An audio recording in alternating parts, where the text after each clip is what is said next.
welcome to Let Me Know How It Is, a pop culture podcast about TV, movies, comics, and all things geek. Sparked by its recent movie announcement, today we're spotlighting the Adult Swim cartoon, Venture Brothers. I'm Zach Slater. I'm Frank Melman. This is Tommy Smithereens. And I'm Clifton. All right.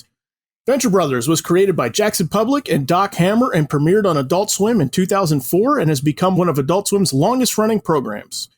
Jackson Public had initially conceived the idea for comics but felt the world was becoming too large to explore as short stories. Public then had a pilot script written and pitched the show first to Comedy Central, but they passed.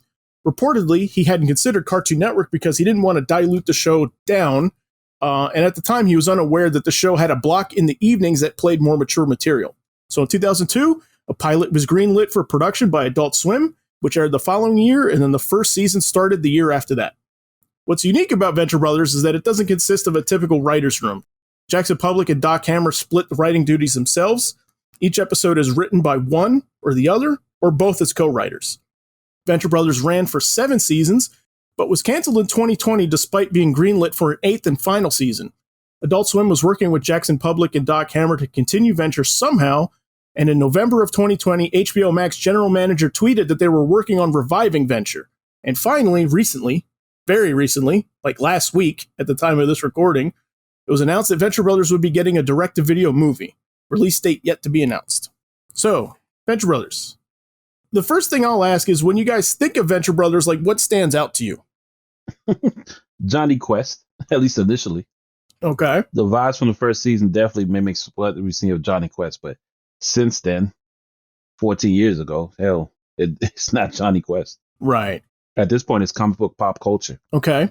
Yeah, I agree completely. It was sold to me as it's a spoof of Jonny Quest, but not. Yes. Yes. Yeah. I mean, it's definitely the jumping off point is Jonny Quest. You know, even so in the you know, they don't really do much with it after like the first couple seasons.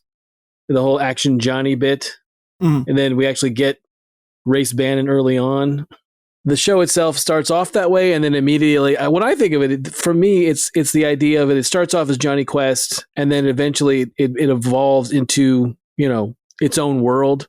I mean, early on, you get the Action Johnny stuff, or we actually get Race Bannon early on in the first season, but it definitely evolves past that pretty quick. I mean, I know it's been a show when we talked about it in the open about how when it premiered and now where we're at. It's hard to think of that it actually started that long ago. Yeah.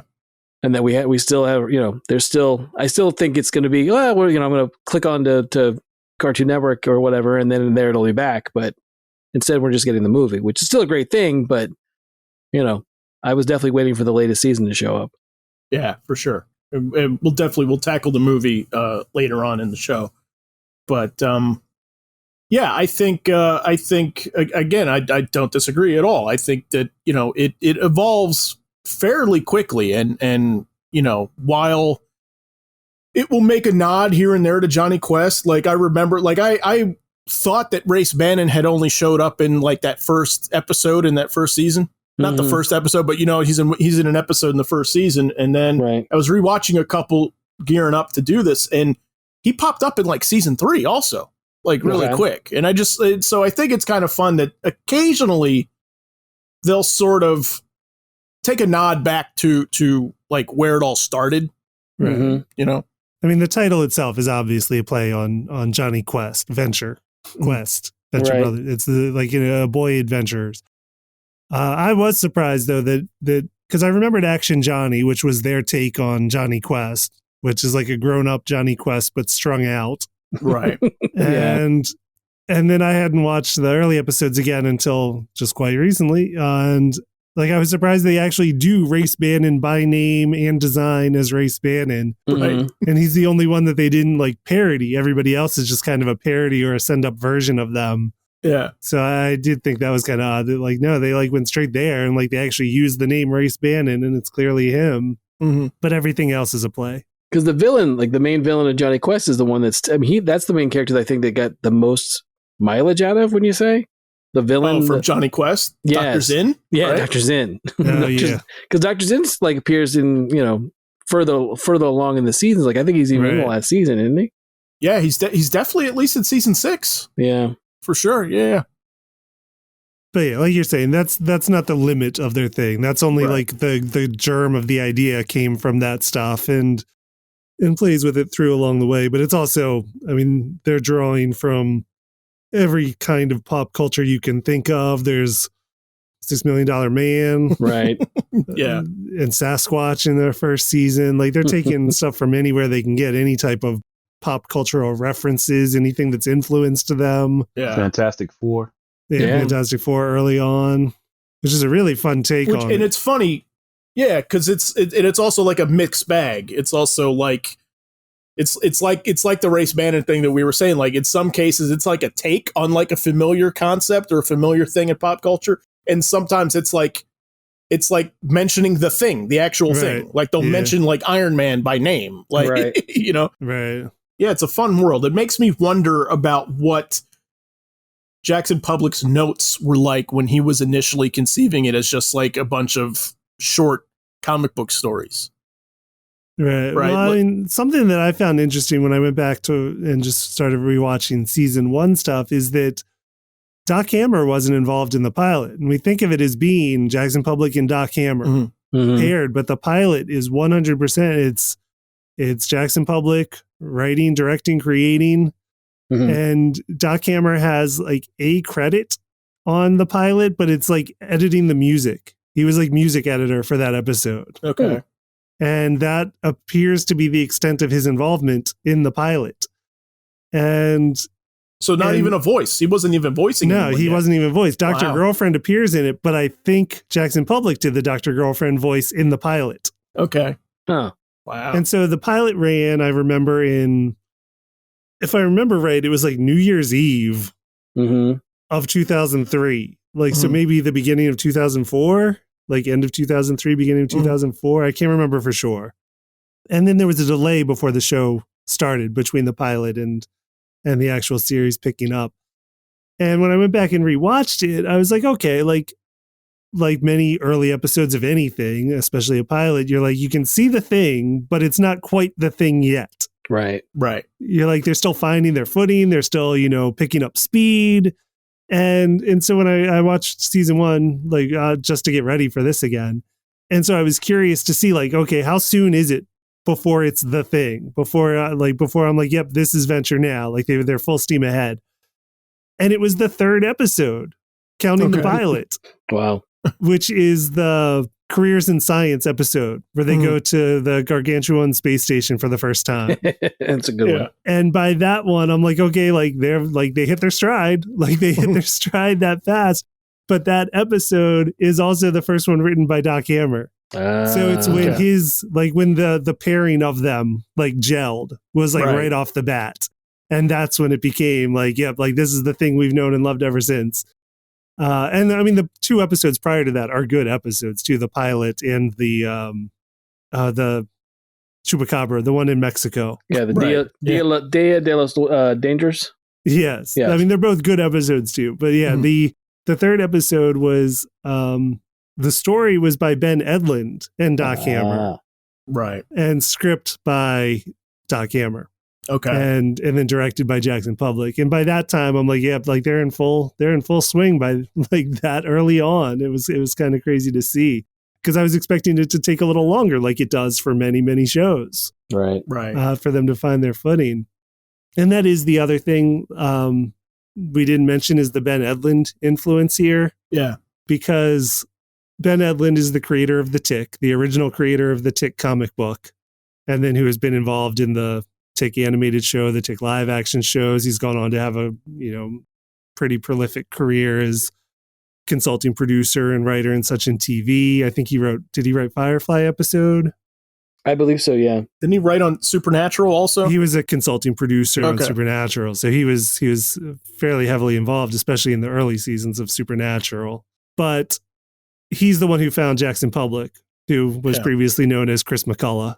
Right. That Jackson Publick, when he was about 20, started a indie comic called Cement Shoes that was published by like a micro press. And it was like a superhero parody.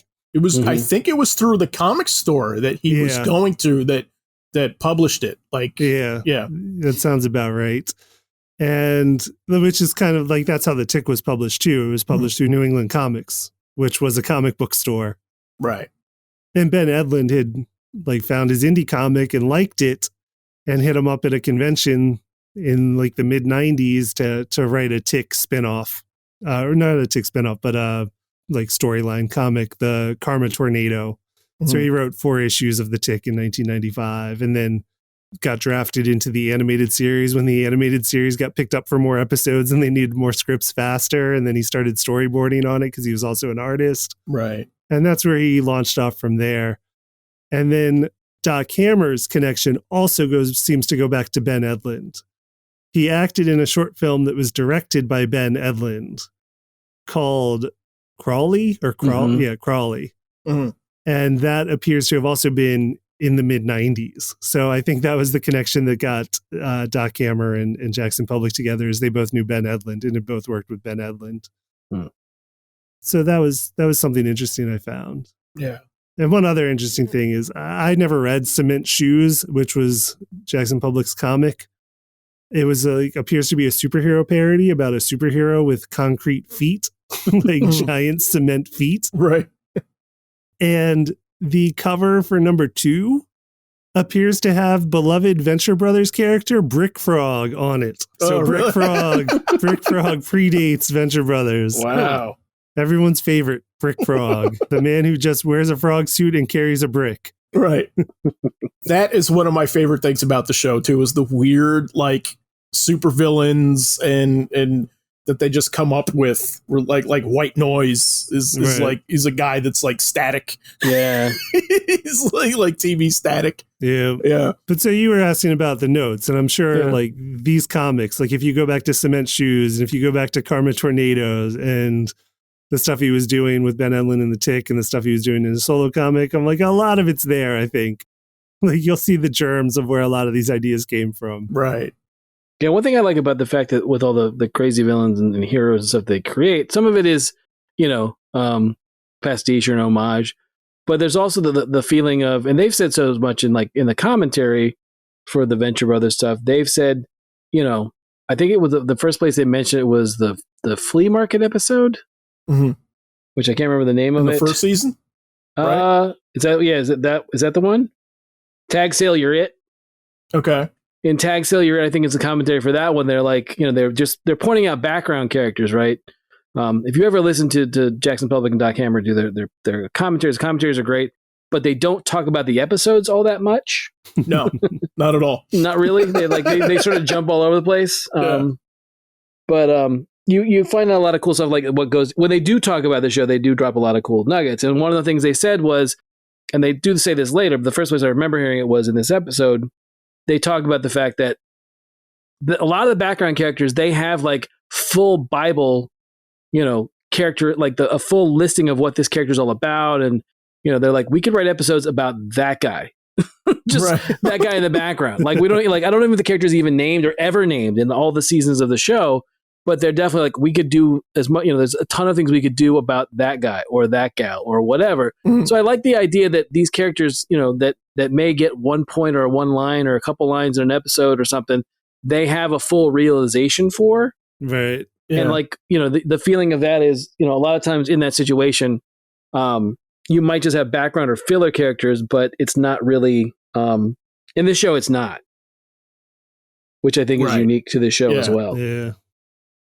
Well, it's almost like I get the feeling that they almost do that for fun too. That they go to a bar or they get together at, whatever. And then they're just like, all right, like you're just throwing around like weird ideas for characters. And then before you know it, like, it's in the show. Right. Like, yeah. Sure. The one funny counterpoint to that I remember is the episode starts with a death match between Ghost Robot. And I can't remember who Ghost Robot's fighting, but Ghost Robot loses the fight and is killed in the fight. Right. And they talked about like everyone being like, why'd you kill Ghost Robot? Like, why Ghost Robot have to die? Right. And they're like, the whole point is that he's a ghost and a robot, which is two things that aren't alive. Right. Right. Like they were never alive. He was never alive. You can't kill a thing that's not alive. That's the joke. Yes. So that was like the one where everyone's like, give us more of that. And they're like, there's no more of that. Like, that's the whole point. Right. Well, I always thought, I mean, again, when you talk about the parody, I always thought Ghost Robot was supposed to be Vision. Yeah. Like I Oh, thought, really? yeah. It was probably a play on that too. Yeah. Yeah, But I always thought- like why they killed him is because he wasn't alive. Sure, you could get, yes. Zach and I have had the discussion about, you can do anything you want to a robot in a show. Yep. And still get the emotional response and not have like the graphic horror of like, oh my God, so that they just tore the arm Right. off that thing. Yep, exactly. But yeah, I always, like I said, I remember that when you told that story before, and I thought, yeah, I always thought that the character was supposed to be based on the Vision, and and people, obviously were torn up when Vision died. Spoiler. Right. Mm. So, but yeah, that's one of those, one of those moments where I remember thinking, yeah, I see why they did that. But at the same time, yeah, you can't kill something that was never alive. Yeah, I always get the feeling though too that it's like Jackson Public like filling in Doc Hammer on like that comic booky stuff, because like listening to commentaries and seeing them at panels and everything, like it does always strike me that Doc Hammer has like no idea about this stuff. Yeah. I mean, You know what I mean? like he's, Yeah. I think it's just that some of the later stuff, because I think Doc Hammer's a little bit older than Jackson Public, just by a little bit, like 5 years or so. But I remember at one of the San Diego Comic-Con panels for Venture Brothers that I went to, this was probably 2014 or so. Mhm. And it was around the time they were talking about the casting announcements for Doctor Strange, but nothing had been announced yet. So they were developing Doctor Strange. Doc Hammer was so mad at the thought of anybody but him being Doctor Strange. Because like he was so mad about whatever rumors there were at the time, and someone's like who should be Doctor Strange, and he's like, me. He's like, I should be Doctor Strange. He's like I'm already a doctor. Right. He's like, I'm Doc, I'm a doctor, and he's like, and I'm strange. Yeah. And so like I think he loves Doctor Strange because Dr. Orpheus, I assume, is one of his characters, and Right. And he's early he too, loves right? Doctor Strange. Yeah. Yeah, Orpheus is 5 episodes. Well, past the pilot, you get 5 episodes in. Right. So yeah. It's a pretty early edition. But that's also one of those, one of the things that I love about first season is that you get Orpheus, and then you have that moment of Rusty, Thaddeus, Venture, Doc, just being terrible. Mm-hmm. Right. Because that's the reveal on that one. Spoiler is that he had to use some unorthodox parts in order to make the machine work. His machine that like traps people in their best dreams. Yes, but in order to make it was like you can watch the episode and find out what the unorthodox parts are. But it's definitely like they don't lean as heavily. Like after that, there are moments obviously in other episodes where he does terrible stuff, where he's a horrible human being, but it's not quite as bad as that one. Like that one's like whoa. But it was definitely a moment of like, okay, so they're not willing to show him be awful. Right. Right. So what episode was it that sold you guys? I remember because Frank, I remember you were the one that was telling me about Venture Brothers, and you had loaned me like a bootleg copy of the first season that you got. That's how I got first season. Yes. Yeah. So did you see the pilot when it aired originally? I don't believe I did. What I think I saw first was either commercials for it, and then picked up on what it was supposed to be parodying, and went okay. And I liked the art style, and thought, or I might have seen the scene with. Does the pilot have the scene with Brock and the alligator? Yeah, when they land at the UN and the alligator comes out of the plane. I might have seen that out of context, and it was like, what in the world is this? And then decided to check it out. If I remember correctly, that's what it might have been. But then I love the very first episode. I love Dia Los Dangerous. Where the whole, how do you say doctor in Spanish? Doctor. That old bit, it always makes me laugh. That and the kid that's the luchador, take me with you. Oh yeah. All that stuff is great. So I was, not and that it's the first they start to play with Monarch's henchmen in that one. Sure. And have Speedy. Oh, right. Speedy. Who doesn't make it out, but they decided they liked playing with the henchmen, and that's when we later get 21 and 24. Right. Yeah, and that was where I think, it didn't take long. I was in it once I saw that, I'm like, oh yeah, this is a show for me. Right. So Speedy was this close to getting his wings. Yeah, that's a good one. And that was the official first episode was the one you're talking about. Right. And again, it's a moment that ends with Doc like sizing up the boys' kidneys. Oh yeah, because the Dr. Venture gets his kidneys stolen in Mexico and wakes up in a bathtub full of ice. Right. Right. Yeah. But luckily he's got 2 sons, and then takes a kidney from both of them. So he gets 2 back. Yes. Again, just awful. Oh, good old Rusty. Yes. Good old Rusty Venture. Yeah. Yeah. I did see the pilot when it aired that night. Like I think I recorded it because I knew they were going to be showing some new stuff that night. So I just recorded like the whole Adult Swim block that evening. And so that's how I watched it. And then I watched the pilot on that tape, a handful of times because I really liked the pilot. But like I said before, there was like a year between the pilot and the show actually going. And I completely lost track of it and didn't know it started. And so it wasn't until like season 2, which was probably like 4 years later or something because of how they go. Yeah. And I was like, oh, like they made that show. Like it wasn't just a pilot, like it actually happened. Yeah. And then I had to go back and catch up. Yeah. Tommy, what about you? I was a little late to the party. It wasn't like until yeah, me too. The trial of the Monarch in the first season that I really enjoyed. Me and my brother have a going bit, which you just randomly say Mecha Shiva. It's just hilarious. I mean, it's just, to me, that show's like the king of one-liners. It'll say something so outlandish in a response to something that you can't help but laugh at the absurdity of it. For me, for that episode, it's anytime I have to get down on the floor to get something, I'm always like, but there's pee-pee on the floor. Yeah. See? It'll kill with the one-liners on an explanation or something. The whole show is infinitely quotable. Yes. It really is. Yes. But one thing that stands out to me in that show overall is the whole how far they take Sins of the Father. Oh yeah. Yeah. I thought first season Rusty Venture was the worst person ever. But the more they dealt into his father, Thaddeus Venture, it's Thaddeus Venture, right? But it's Jonas. Thank you. Jonas Venture.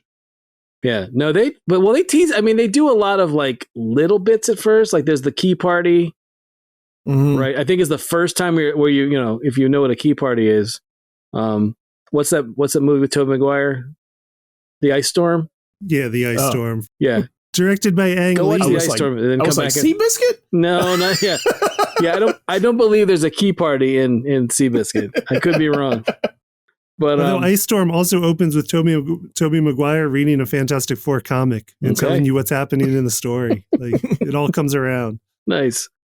But yeah, go watch that. That'll explain key parties to you. Anyway, I mean, there's a point where they definitely show you that Jonas. They start to at least subtly show that Jonas is not. I mean, yes, he was a bigger quote unquote adventurer hero than Rusty is.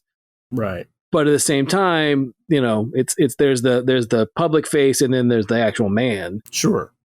So they play early on how Rusty has got like an inferiority complex because Jonas is bigger, more polished, right? But what Tommy's saying is that I mean the layers that every character has season after season after season like is really impressive. Yes, I think and is if you started at the beginning, right, not like as the show is still like finding out what it's going to be, like it is surprising how it evolves because I mean it's really dense, all of it. Well, it's funny that you say that because again, I didn't have a chance. I just didn't have time. The week was crazy to watch any of it, but I mean, I've seen the first 3 or 4 seasons multiple times. And then I started to look at like wiki and other stuff. And it's funny, like the early synopsis are like 3 or 4 lines. But as you get to like further and further in the seasons, like the explanation of what's going on in the show, because it is so dense and it is so layered, which is not a bad thing at all. Starts, it's one of those things where like it's like 8 to 12 lines of trying to explain in each episode what's going on. I mean, at one point, I think it's around, is it season 4 or 5? There's the part where it's the Gary, where 21 is explaining the Atomic Comic Collection connection, where he does the bit where he's like, basically he's like, I'm gonna do the Venture Brothers in 7 minutes or whatever. Mm-hmm. Okay. Which is a good recap. Like they explain everything up to that point that happens. Right. But, you know, it's one of those things we were talking a little bit before this, like there's a lot of stuff. There's just so much that goes on that if it's not fresh, and in this case, you know, it wasn't fresh for me, you know, there's a lot to keep up with, which again, I love the show. I love the show so much, but I'm not slamming. I'm just saying, you know, it's not a casual watch. Yeah. No, it isn't. And it seems like on the surface that it is. Yes, right. Is the thing, yeah. And it's just like, I mean, by the time you get to season 4, I think, because that was always my thing about it too. And you guys know how much I love season 2. I talk up season 2 all the time. I love it. I think it's still one of the best ones that they've done. But there was a period, and I admire this, and at the same time, like I kind of got blue balls from the show a little bit because it kept, in a way, teasing evolution, right? And we're like things would evolve and things would happen and plot lines would go, and you would think that like everything's going to take a step forward, and then they would do something to sort of like bring it back to status quo, right? It's very much like you know, comic booky, new writer team, new creative team, like jumping on board, right? You put all your toys back in the toy box, right? And they were kind of doing that like season to season, where they were like building up like all this steam, and then you get the finale and like big stuff would happen, and then they would like sort of like set it right again. And then season 4 to me is like the first one where like all that stuff that they're building like really starts to like pile up now. You know what I mean? I think that they really started to steer into it in season 4, like, okay, like let's actually move forward. You know what I mean? Right. Well, do you think it's season 4 or season 3? What's the end of 4? No, I think it's the end. I think it's the end of 3 into the first episode. I think the first episode of 4 does a lot of heavy lifting of no, we're sticking with this. So you mean like, okay, so the end of season 3, spoiler for people who haven't seen it. If you haven't seen it, then go watch it and come back. Is the whole thing with the clones, right? Right. Okay. Where they basically like they basically say, this is it. We can't keep having Hank and Dean die off. Right. And I laugh because it's a conceit of the show. I'm not laughing because I enjoyed the death of the 2 boys. But, you know, it's just one of those things where, like, as Rusty says, you know, when you're going on these ventures, it's good to have a few clone slugs laying around. Right. Right. So he says something. It's like, if you have accident prone kids, you put them in a helmet. If you have death prone kids, you keep some clones lying around. Right. That's it. Yeah. Right. So yeah, that's that's like the OSI, right? They have the OSI fight between. Is that what I'm thinking of? No, that's in season 3. At the end of season 3 is where Brock leaves. Oh yeah, that's right. Yeah, and then the dynamic changes within the story. Okay. It's, to me, what I enjoyed about it is all right, let me bring it back a bit. What I enjoy about the show and the writing is they don't rest on a simple concept. Things get boring to them quick. I give them credit on keeping the core characters, and everybody else is a maybe. And season 3 is where you really see it. That's what, the death of 24 too?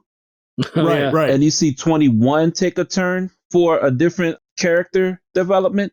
Because that goes the whole thing of him, like the moment where he tries to square off with Brock. No, that's later. Is that, I'm thinking later? Okay. Yeah. It's much later because he becomes his own person. And I think it's in 5 is where he squares off against Brock and finally gets Brock's respect. Okay. For having to deal with him. But it's, you bring up Hatred as the bodyguard in season 4. And mind you, and Hatred was brought up since season 1. Right. Yeah, he's in early. Yeah. He's in earlier than I remembered him to be. Yeah. Yeah. But they don't, I mean, you're used to if a breakout character comes out, because a lot of people thought, what was it? Orpheus's daughter was going to be a huger part, but didn't. They sort of like throw away to the side. But I just love how they continually develop the characters and bring other people in. And you think they're going to be a big deal, but they could be a one and done. Right. Yeah. And that's what I mean. That's when I was like, when that stuff started, it's like it's season 4 is when I started to get like really, really invested in everything.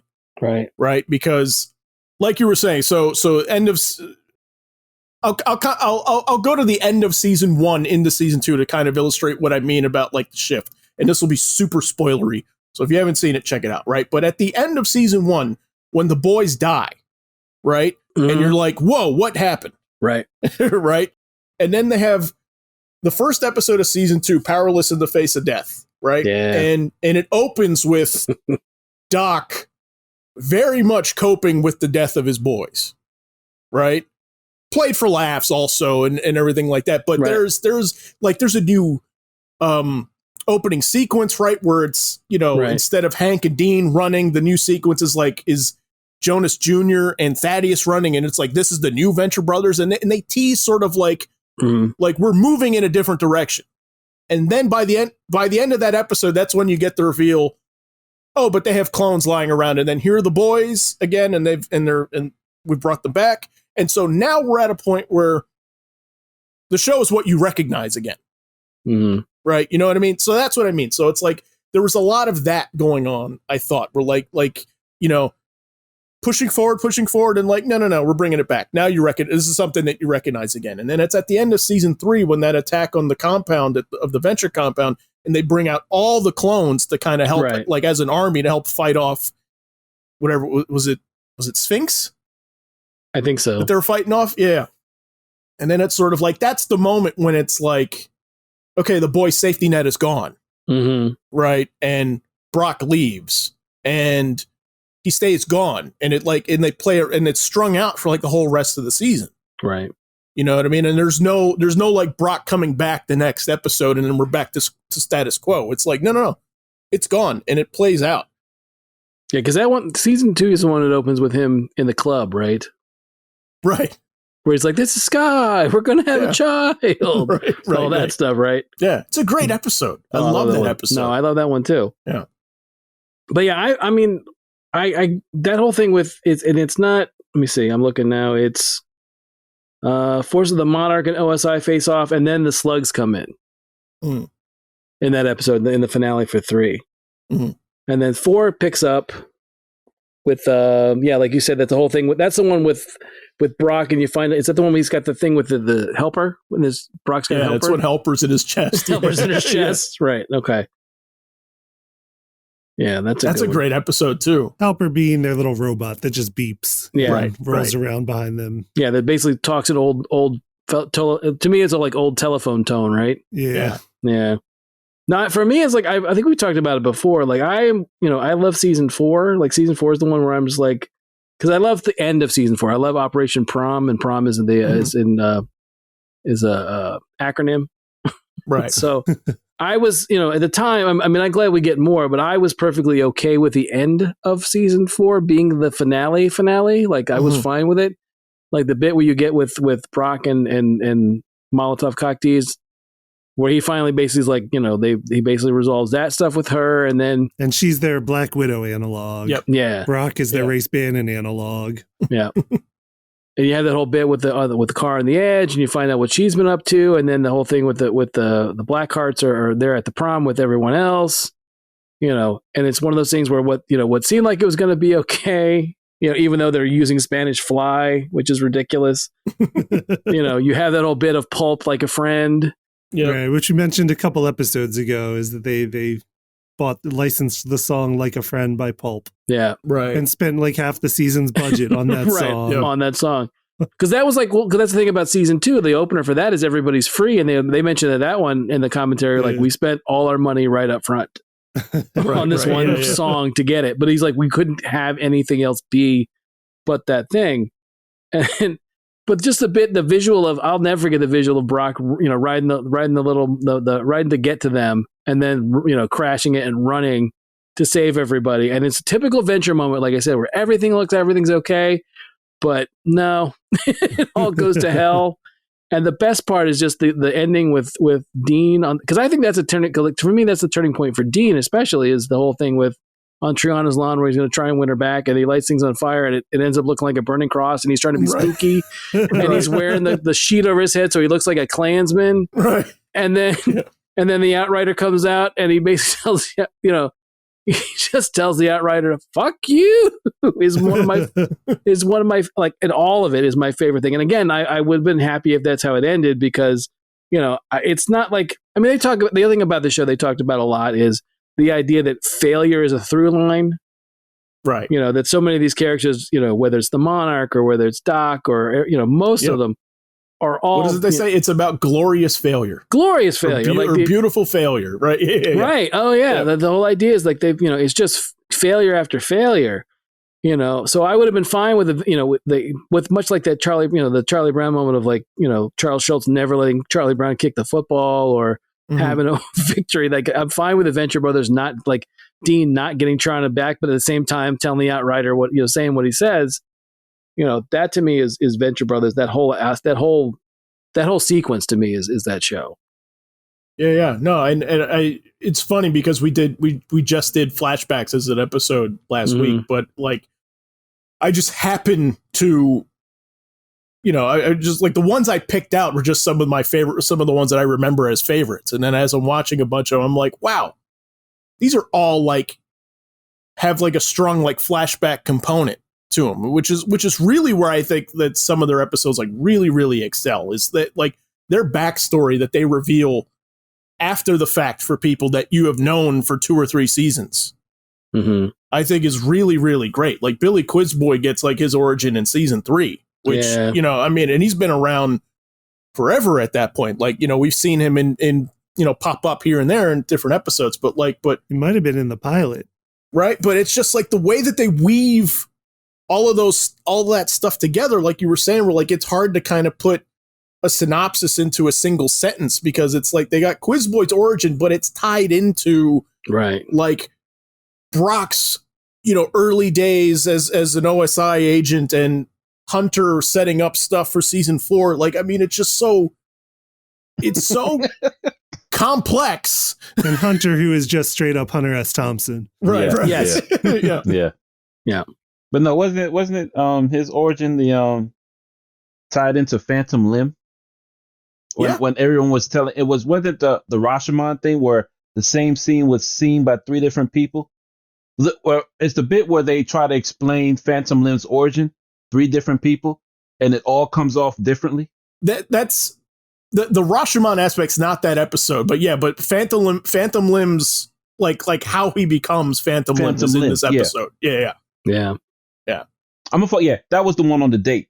That was the bit. Yes, I'm sorry, I got that confused with that. Yeah, Billy Quizboys has like the underground like trivia circuit, like the underground game show circuit. Yeah.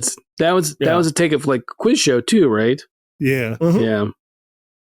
Which and the thing that I forgot that's in this episode too is it's the OSI G.I. Joe open.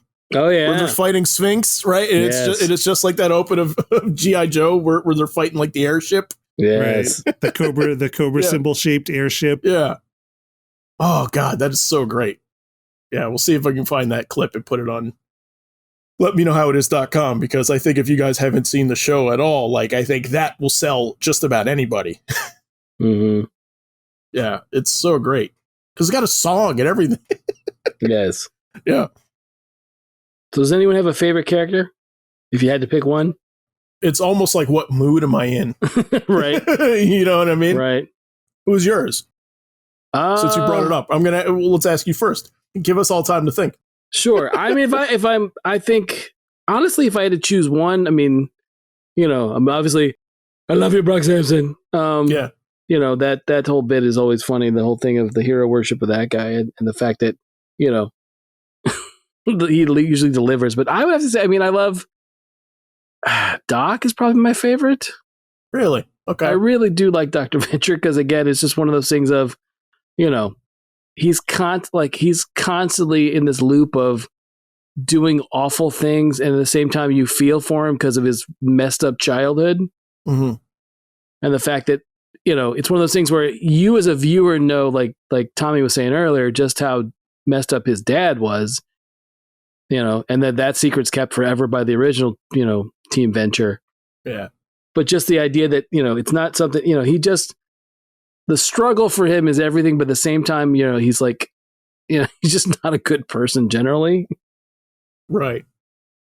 And I think we've been remiss so far in not pointing out the voice cast for this. Oh, yeah. Yeah. Because, Doc especially is played by James Urbaniak.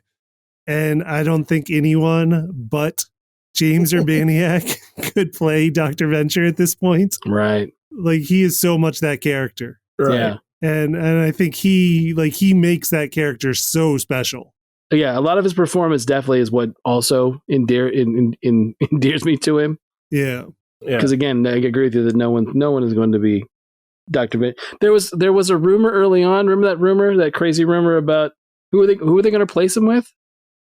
Oh, Liev Schreiber. Yeah, that's what it was. There was some kind of. It was like a BS rumor that was going around. Yeah, there was a BS rumor that Liev Schreiber was going to come in and be Dr. Venture, and everybody was like, "What are you talking about?" Did they start that rumor as a joke? I think they did. I think just to see how far it would go or how much it would live, and it did. It was it was a thing for a while. So okay, yeah. I mean, in the voice cast, like we brought up, James Urbaniak's Dr. Venture. Many of the characters are voiced by Jackson Publick and Doc Hammer, respectively. They both. Jackson Publick does the most voices. Yeah. But Doc Hammer does a handful of regulars and recurring characters too. And then back to a Ben Edlund connection, Patrick Warburton is the voice of Brock Sampson. Mm-hmm. Yep. And Jackson Publick met him while working as a writer on the Tick live action show for Fox that starred Patrick Warburton. Right. So that's how they connected up. Let me see. All right. So Clifton, who's your favorite character then? Monarch. Monarch. Okay. Yeah, I got to go with Monarch every time. Minions. Who's voiced by Jackson Publick. Yeah. Mm-hmm. He's one of the Jackson Publick voiced characters that was there from the beginning in the pilot. And in the pilot, it's one of the things that sold me on the show from the very beginning is in the pilot where the Monarch pursues Dr. Venture to New York because Monarch believes he's Dr. Venture's arch nemesis. Mm-hmm. And as the boys, when talking to Monarch at some point, they're like, I don't even think our dad's ever mentioned you. Right. So it's definitely a one-sided arch nemesis ship. But Monarch is obsessed with it and follows them to New York and then ends up making Brock think that he kidnapped the boys when he didn't. So Brock ends up, beating the crap out of him. But there's one scene in New York where, whenever Monarch's confronted with anybody, like when he jumps a turnstile and the transit police try to stop him, like he shoots his wrist darts at them and knocks them out. Right. And then there's one point later, he's been doing this all episode of just like shooting people with wrist darts whenever they approach him in New York, that somebody, like a drug dealer, walks up to him on the street and is like smoke dope coke. And like he just turns around and like tries to shoot him, but he's out of wrist darts. And he's like, no, I'm cool. And I was like, yeah, because I lived in New York and like that was my experience every day walking to class. Was being approachable and be like, no, I'm good. Yeah. God. And that sold me on the show. Okay.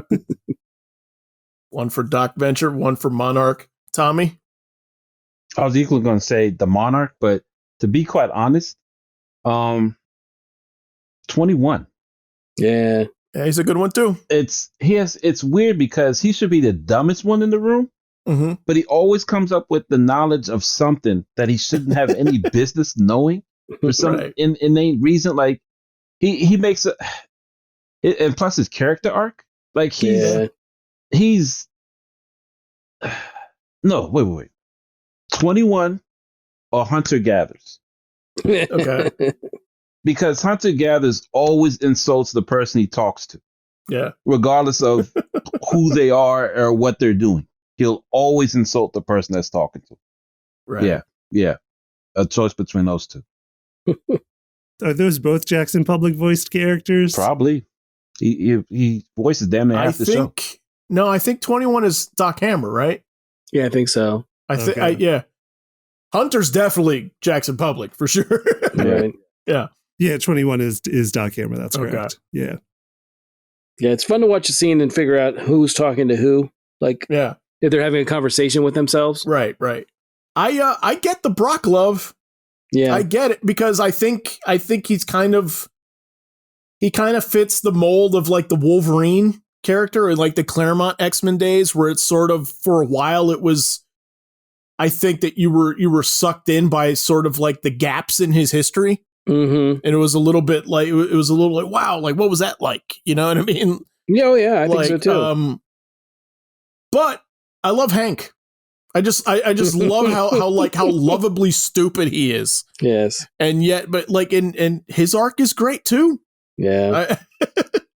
As is with many of the characters in the show. Like, yeah, there's an early episode early in season 1 where like where it's when they get stuck in the pirate ship with the pirate ghosts in the Sargasso Sea, and we meet pirate captain for the first time. And all the pirates are pretending to be ghost pirates instead of just normal pirates. Right. But in that one, when they're being held hostage and Hank's on the loose, Dean's captive, and he's communicating with Brock over walkie-talkie, and Brock's like, "For once, I need you to not be Hank."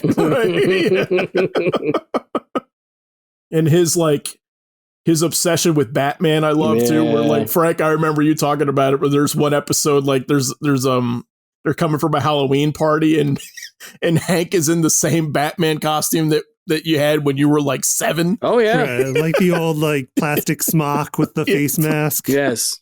Yeah, it was you're getting high off the fumes from the vinyl. Right. And the other thing is like the thing that I remember most about it was when he says the bit, I've looked for the picture, I can't find it. But otherwise we could put it up on the site. The line that he says about, I keep getting my tongue stuck in the slit. It's maddening. Right? That's true. He's cutting his tongue. Yeah, that's true. Because I remember as a kid doing the exact same thing, and it just like would pinch the crap out of your tongue. Yep, with the little breathe. Yeah, the little thing allows you to breathe, to breathe in the vinyl fumes. So you're getting dizzy while you're trying to collect candy on Halloween. But yeah, I had the exact same Batman costume. Yeah. But yeah, that and the one when he's wearing the Batman costume and he jumps off the roof with the umbrella. Mm-hmm. That's a great bit. And it's also the same thing where they talk about they go to the Halloween and they keep losing costume contest because they win as Gene Simmons, Ace Frehley, Peter Criss, and the Bat. Right. Yeah.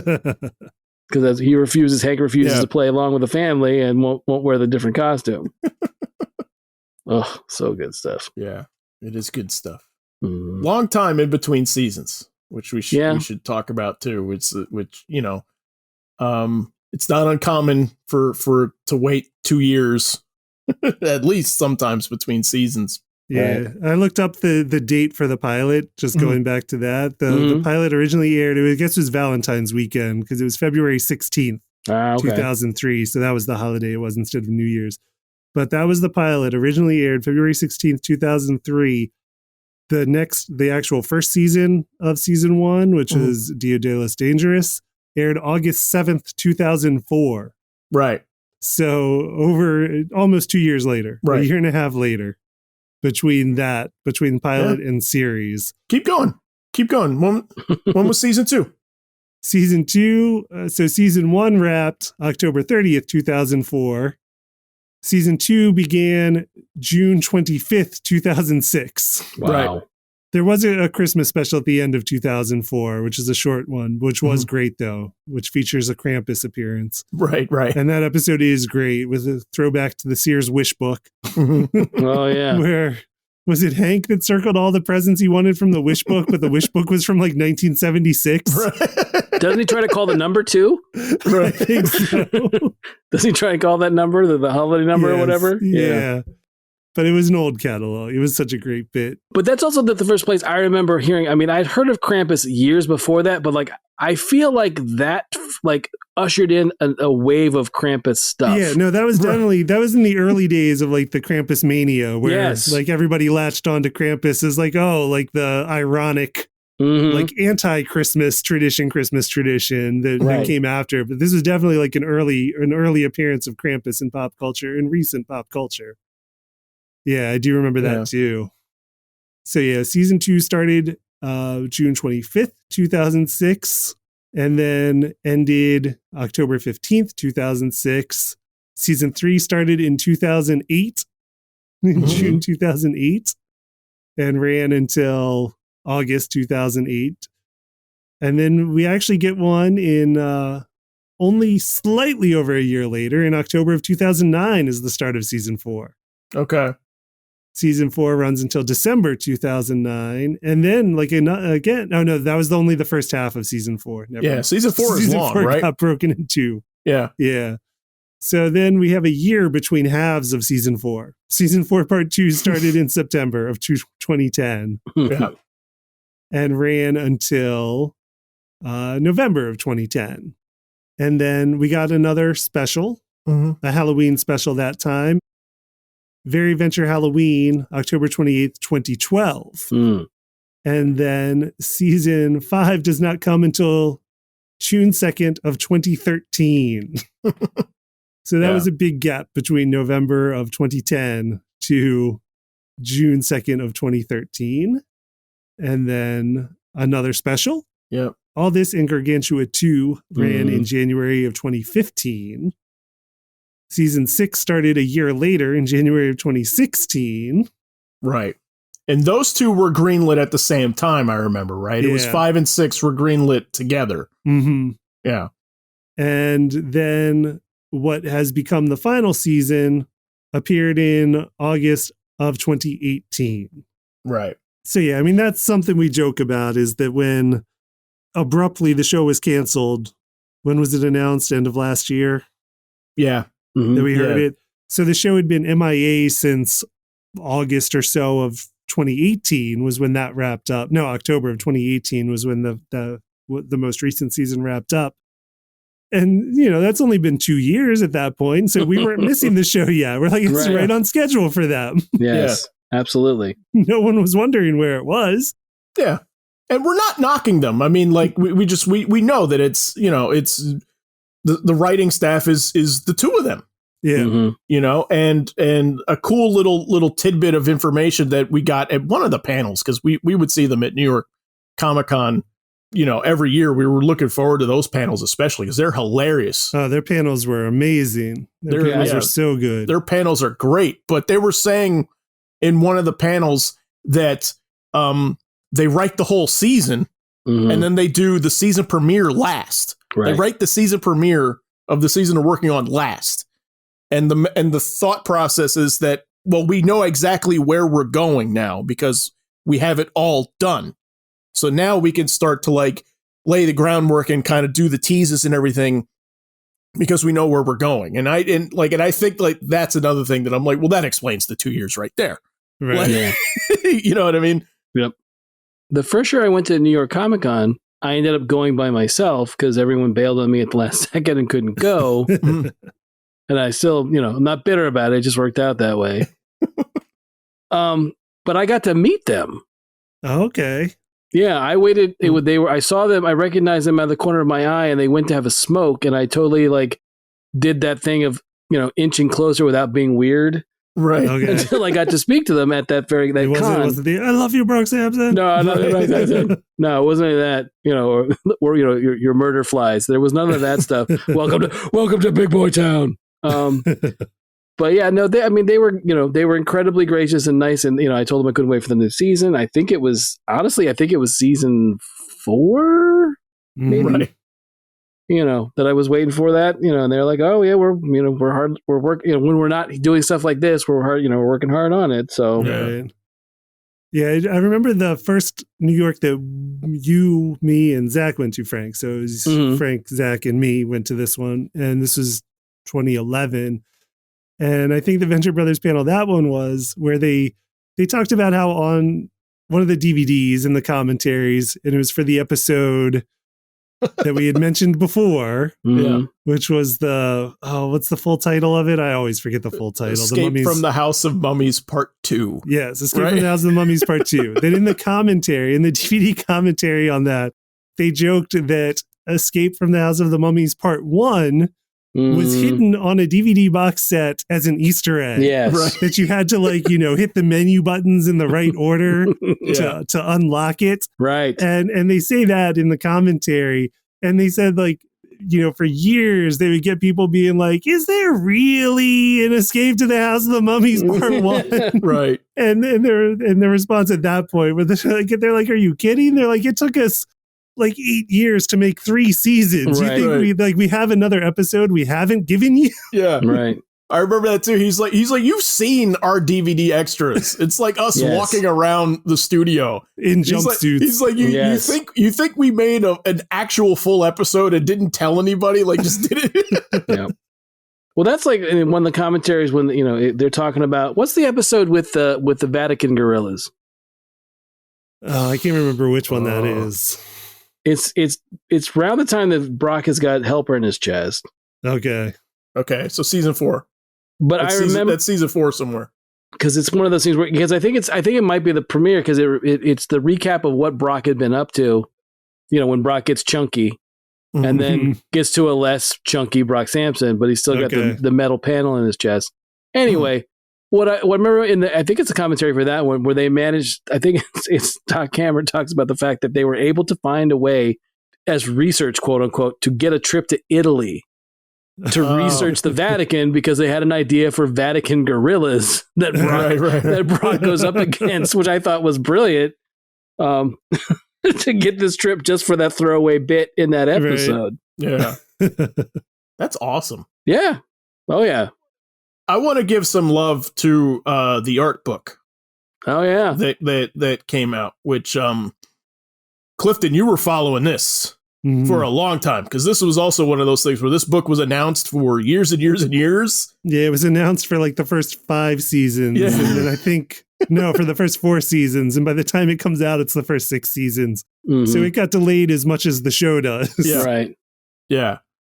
But I mean, it's a gorgeous, gorgeous, gorgeous book. And I'm a sucker for that stuff anyway. I love all art books for animation, but this one especially just because I think their sensibility, I just think that the two of them are such distinct voices. Mm-hmm. You know what I mean? It's just I don't know. It's them. It's an extension of them in a weird way. If that makes sense. Mm-hmm. Yeah. That's one of the things with that art book. You definitely, see, I mean, as you should with a book about animation, my thing is, I don't think their style gets enough credit. Mm-hmm. Yeah. I agree completely. I think as an art style, as a rendering for backgrounds and characters and all that. So I think it doesn't get near. And especially the fact that we've talked about it a little bit. I don't think we've talked about it in the podcast, but we've talked amongst ourselves that a lot of the DC straight to Blu-ray or DVD stuff has a little bit of a venture look to it. Yeah, it does. Forgive me. I think Venture looks a lot better. Sure. No, I agree with you. But I think you can trace back, or you can go and look at the look at some of that the more current. I'm talking some of the more recent direct stuff has a look along those lines. Wouldn't you say?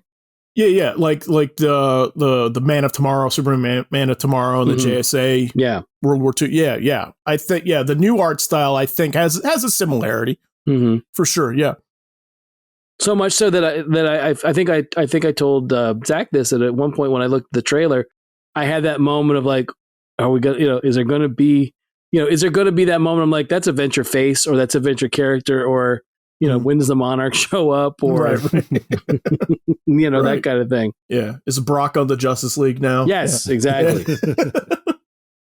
Yeah, I can't remember who the studio was that did the early seasons of Venture. I can't remember for sure. Mm-hmm. But the latter seasons are produced by Titmouse, animation studio. That's bi-coastal. They have an LA and New York office, and also Vancouver. But Titmouse is really good. They're a very versatile studio and can make a lot of things look good. Yeah. In different styles, and especially some of the later season Ventures just look gorgeous. Yep. Yeah, season 7, there's the snow scene stuff in New York. It's really nice. It looks amazing. Yeah. And Titmouse can definitely get the job done. And they've done a lot of good stuff. Motor City was theirs too, which I love Motor City. Yeah. And I mean, like, Google stills of Motor City and Venture Brothers and see like how different those look and like beautiful in completely different ways. And the Star Wars Galaxies of Adventure shorts that ran on Disney were also Titmouse. Titmouse is a really good studio. Like, they can do a lot of great looking stuff. Oh, those are great too. Yeah, the Galaxy Adventure. Oh my God, I love those. I absolutely love those. Yeah, Titmouse is great. Yeah, nice to give them some love here too. So, all right, so we're going to start closing out. And we will talk about our expectations for the movie, which was just announced. But first, if you like the show, you can check out all of our episodes on YouTube at letmeknowhowitis.com. Just please, however you find us, don't forget to like, subscribe, and leave us a review. Finally, if you have any topic ideas, you can send it our way on Twitter or in the comment section. Our Twitter handle is our show's initials, LMKHII. All right. So what do we think? What do we think about this movie? I'm glad we're getting it. Me too. For sure. I was heartbroken. I was heartbroken. It was a very unceremonious cancellation. Mm-hmm. Yeah, it was not. I don't think it was handled very well. I don't think it was one considering of those. It was renewed before it was canceled. True. Right. Like, you know what I mean? And it was canceled at a time where animation was pretty much the only thing going. Yes. Yeah. There's that too. Mm-hmm. Yeah. In a time where people are, sitting in their walk-in closets doing their voice work, I didn't see why there was an issue with giving us another season. Yeah. Right. And as much as I'm happy about a movie, I wouldn't mind, obviously, another, I don't know how long the movie is going to be, but there's a lot of stuff that's sort of left dangling within the series as well as the way the last season ended. Mm-hmm. Yeah, for sure. But yeah, I mean, I was just thinking about the series as a whole. I would hope, for it, we would get some kind of answer about Hank and Dean's mom. Right. Mm-hmm. That was one of the things I was hoping we would get out of it. Right. Because it's one of the things where they've teased it over the years and years. Right. Yeah, she's not really touched upon after a while. She's right. Like we see her in 2?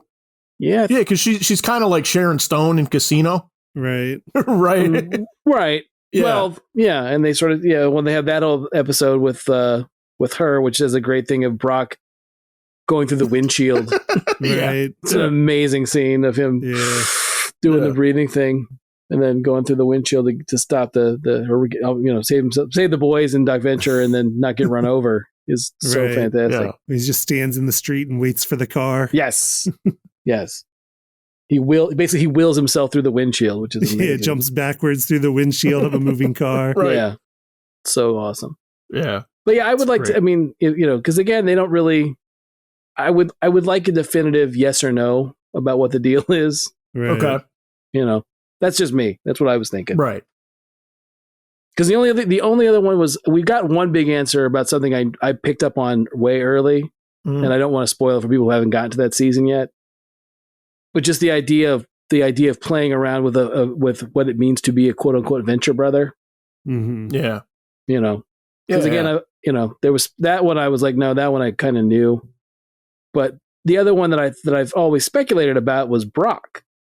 Like, we've never seen anything about Brock's like family, really, parentage, any of it. And I would like to see something about that brought up as well. Yeah, it's a good point. Yeah, it's not touched upon at all. We don't have no siblings, no nothing. Right. And again, I that one I can't say yes or no, but I've speculated that he's the only other character that's built like Jonah's Venture. Right. So there was always that question of, is he a venture brother that we don't know is one yet? So, but yeah, there's a lot of familial stuff that I'd like to see wrapped up before the show is done. Clifton, Tommy, what are you guys thinking? I mean, I would just like more than one movie. I'd hope that they become kind of like series of movies, like the Hulk movies in the 80s when that show ended, and then we'd sporadically just get Hulk movies, right? So that we can see, because they were in the middle of writing season 8, like they were halfway done writing season 8, which we know means they wrote the end first. Yes. Right. So like they did a good chunk of the work for season 8 already. So I just want to see that play out. I want to see them get to do all the stuff they wanted to do. Yeah. And if it takes more than one movie, then great. Especially since season 8 was kind of talked about as like the last one. Right. And I'm just like, man, it's so cruel to just to get rid of it at that point. Yeah, I was thinking the same thing. It's like, on one hand, I'm thinking the movie, right? If you take like all the best material from the stuff they have already, like the movie's probably going to be pretty good. I think, Right. maybe not to put too much pressure on it, but yeah, I just like, it's just so sad to take something that I think was going to be whatever it was, 10 hours. Yeah. Right at the end to kind of cram it down to whatever this animated movie is going to be, 70 minutes, 90 minutes, something like that. Yeah. Tommy, what do you think? Oh, I hope they I hope they do a flash forward. I hope we get a next generation adventure and they only allude to things that you think you're going to get resolution on, but they tease it like they do everything else. Boo. I want to see incorporation of ideas based upon now parodies, but have just snippets of the past. Right. In order, because I mean, if like what you're saying, if they're not going to give full reign to actually finish up like they did before, create something new in the same vein. Make it like Venture Brothers Forever or something. Yeah. But I wouldn't. I'll be fine if they don't wrap up stuff. I mean, I'm already coming to the close. I mean, the way they tell their stories, if we get a resolution on anything, is a miracle. I just like their the premise of their idea and how they move things forward. So I'm hoping if they do a movie that they act like it's something new, but it's just familiar and they allude to stuff like either I would like either Dean and Hank's kids or the Monarch's kids. Okay. And make it what they experience. And it's reminiscent of stuff that's happened before and how they're affected and how they tie into the whole Venture legacy. That's what I want. So you want Venture Brothers Beyond? Right. Yeah, of course. Yeah, but that's what makes it even more better. It's almost like a weird pitch for it to last longer in a different vein, if that makes sense. Okay. I hope if they're getting extra movies, I hope that there's any potential for extra movies. I hope that they're talking about it now to let them know so that they can kind of like prepare for it a little bit and not fire everything off in this and then be like, oh, okay, you want more? Right. Like, but, yeah, as far as like story wise, I have no idea what I want. And that's kind of the fun of the show for me is that like, it's one of the only things I watch where I don't have like a theory or I don't have like, I want this to happen. I want that to happen. I just like sitting back and letting them just do their thing and surprise me, you know? And it's kind of refreshing to have a show that you can do that with, where as opposed to everything else, right? Like, you know, MCU and Batman stuff and DC stuff. Like we all know we play a little bit of like, well, so-and-so is supposed to become this character. And so like, you know what I mean? There's always a little bit of like still engaging, but how are they going to steer into this? Right. We kind of know which way to lean a little bit on the ride as we say sometimes. Right. Off mic. So yeah, but I'm happy we're getting it. So. Yes. All right, listeners, chat us up about Venture Brothers in the comments or on Twitter. As always, we'll post links and examples to everything we talk about on letmeknowhowitis.com. So please remember to like us and follow us on social media. And thanks for being here, and we will see you next time.